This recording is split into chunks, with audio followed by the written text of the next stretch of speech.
قبر کی جو پہلی رات ہوتی ہے نا، مردے کے لیے سب سے مشکل رات وہی ہوتی ہے۔ آقا علیہ الصلوۃ والسلام نے ارشاد فرمایا کہ جب مردے کو قبر کے اندر رکھ دیا جاتا ہے اور لوگ مٹی دے کر جیسے ہی اس کی قبر سے تھوڑی دور کو ہٹتے ہیں، آقا علیہ السلام نے فرمایا کہ قبر کے اندر دو فرشتے آتے ہیں جن کا نام، ایک کا نام منکر ہے، دوسرے کا نام نکیر ہے، اور سب سے ڈراؤنی اور سب سے خطرناک اس کے لیے جو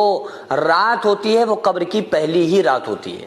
اور آ کر اس سے ایک سوال کرتے ہیں، اچھا یہ عجیب بات یہ ہے کہ چاہے ٹائمنگ کوئی بھی ہو، یعنی مردے کو قبر میں رکھنے کا وقت کوئی بھی ہو، اس کو عصر کا بعد یعنی ایک ہلکا سا اندھیرا سا ہو جاتا ہے، وہ والا جو ٹائم ہوتا ہے نا، وہ اس کو محسوس ہو رہا ہوتا ہے، اور قبر میں فرشتے آ کر اس سے سوال پوچھتے ہیں۔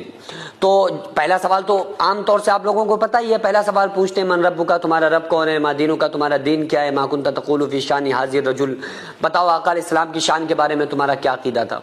تو اس وقت جو قبر کے اندر مردے کو ایسے ہی اس کی روح کو اس کی باڈی کے اندر لوٹایا جاتا ہے، یعنی کہ ایسا نہیں ہوتا ہے کہ وہ اس کی روح کہیں چلی گئی اب اس سے سوال و جواب ہو رہے ہیں، نہیں نہیں نہیں، قبر میں اس کی باڈی کے اندر، اس کے جسم کے اندر اس کی روح کو واپس لوٹایا جاتا ہے، اور اس کے جسم کے اندر روح کو لوٹا کے اس سے پھر سوال و جواب پوچھے جاتے ہیں، اس سے اللہ کے بارے میں، دین کے بارے میں اور آقا علیہ السلام کی شان کے بارے میں اس سے سوال